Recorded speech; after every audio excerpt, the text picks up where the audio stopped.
Halo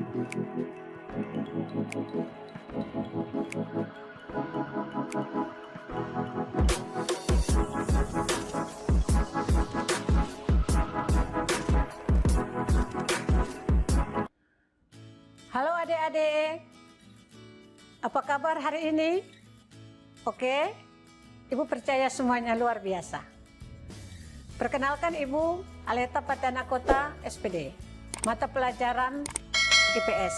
Di pagi hari ini, Ibu akan membawakan materi interaksi sosial.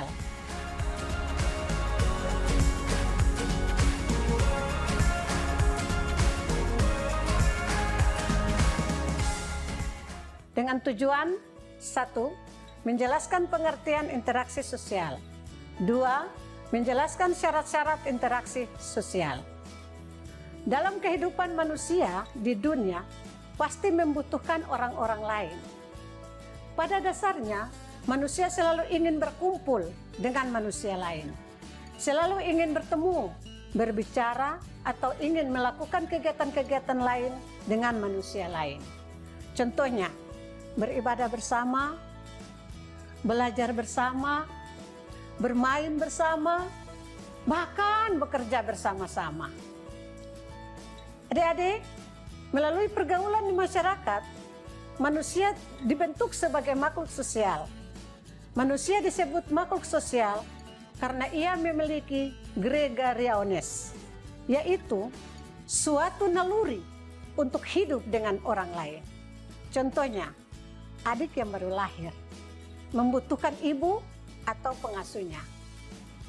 Nasi yang kita makan hasil kerja dari petani. Rumah yang menjadi tempat tinggal kita merupakan hasil kerjasama para pekerja bangunan. Dan masih banyak lagi contoh yang lain. Dari contoh-contoh di atas dapat disimpulkan interaksi sosial merupakan hubungan antara individu dengan individu, antara individu dengan kelompok, dan antara kelompok dengan kelompok. Dalam interaksi sosial, hubungan yang terjadi harus dilakukan secara timbal balik oleh kedua belah pihak. Artinya, kedua belah pihak harus saling merespons.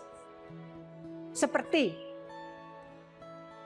berjabat tangan, atau sedang sementara kita rapat, pimpinan rapat berdialog dengan kita peserta rapat. Proses interaksi sosial akan terjadi dengan melakukan dua syarat, seperti yang dikemukakan pada tujuan yang kedua, yaitu 1. Kontak sosial. Yang kedua, komunikasi sosial.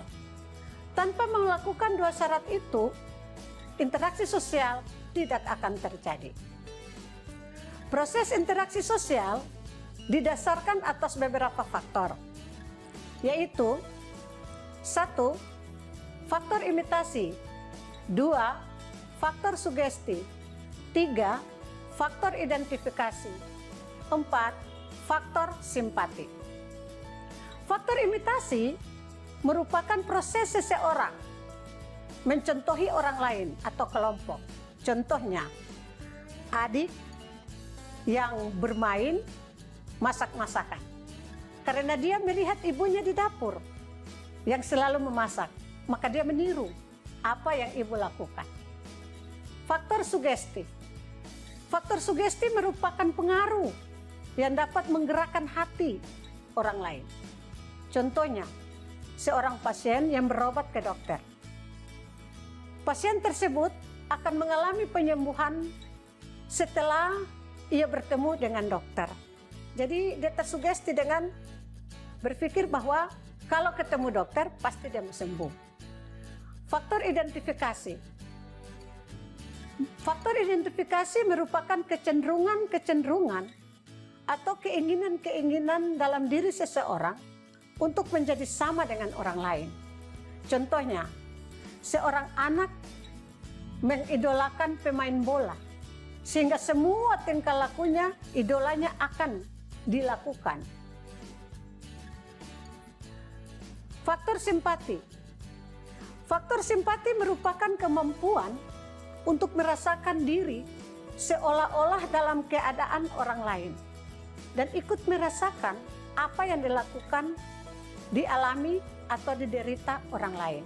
Contohnya, pada saat tetangga kita mengalami musibah, maka kita ikut merasakan kesedihan dan berusaha untuk membantunya.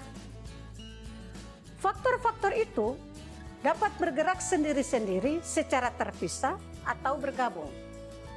Adik-adik, tidak semua tindakan manusia merupakan interaksi sosial. Tindakan manusia dikatakan sebagai interaksi sosial apabila memiliki ciri-ciri berikut ini. 1. Jumlah pelakunya lebih dari 1 orang, biasanya 2 atau lebih. 2. Berlangsung secara timbal balik. 3. Komunikasi antara pelaku dengan menggunakan simbol-simbol yang disepakati. 4. Adanya suatu tujuan tertentu. Di dalam berinteraksi sosial ini, selain faktor ciri-ciri, kita lihat juga ada aturan-aturan. Ada 3 aturan dalam berinteraksi sosial. Yang pertama, aturan mengenai ruang. Contohnya, di rumah, di sekolah, dan juga di dalam masyarakat. Yang kedua, aturan mengenai waktu. Contoh, dulu dan sekarang. Jadi kapan terjadi interaksi itu? Mungkin sudah interaksi sejak lama dan bisa juga terjadi sekarang. Yang ketiga, aturan mengenai gerak.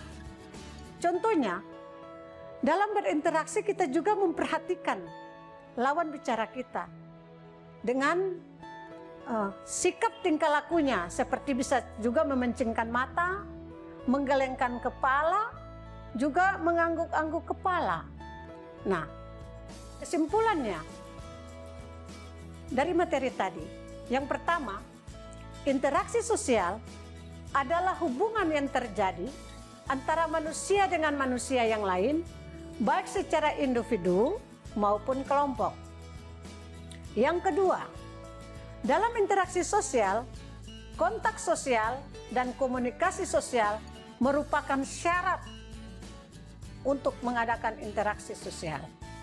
Yang ketiga, imitasi, sugesti, identifikasi merupakan faktor-faktor dalam interaksi sosial. 4. Jumlah pelaku, berlangsungnya timbal balik, komunikasi antara pelaku dan adanya tujuan merupakan ciri-ciri interaksi sosial. Ruang, yang kelima, ruang, waktu, gerak adalah aturan-aturan dalam interaksi sosial. Terima kasih. Dan sebagai tugas untuk adik-adik, yaitu jika adik-adik kembali ke rumah, ke dalam masyarakat, di tempat bermain, adik-adik memperhatikan interaksi-interaksi yang terjadi di sekeliling adik-adik, dan bisa dibuat video atau foto, dan kirim sebagai tugas untuk guru bidang studi masing-masing di kelas melalui WhatsApp-nya. Demikianlah materi kita di pagi hari ini. Sampai jumpa di video-video berikutnya. Tetap tinggal di rumah, jangan lupa cuci tangan, pakai masker, jaga jarak jika berinteraksi di luar rumah. Salam cerdas.